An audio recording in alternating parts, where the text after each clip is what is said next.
আসলে ভারতীয় মিডিয়ারা যেভাবে যুদ্ধের কথা বারবার প্রকাশ করতেছে, আসলে ভারত কখনোই পাকিস্তানের সঙ্গে যুদ্ধ করতে যাবে না।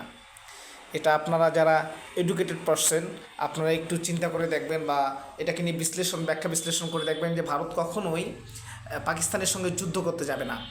কারণ যখন ভারত পাকিস্তানের সঙ্গে যুদ্ধে লিপ্ত হবে, তখন পাকিস্তান তো তাকে তাদের সর্বোচ্চ শক্তি দিয়ে তারা প্রোটেক্ট করবে।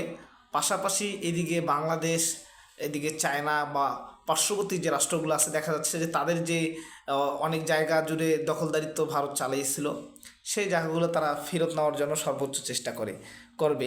তো যার ফলে দেখা যাচ্ছে যে ভারত এখানে যুদ্ধে এমনিতেই হেরে যাবে। পাশাপাশি ভারতের যে রাষ্ট্রগুলো আছে এগুলাই খণ্ড খণ্ড হয়ে যাবে। খালিস্তান যেরকম শিখ নেতারা তাদের স্বাধীনতাকামী সংগঠন স্বাধীনতা চাচ্ছে, কাশ্মীর স্বাধীনতা চাচ্ছে, এরকম সবাই স্বাধীনতা চাবে।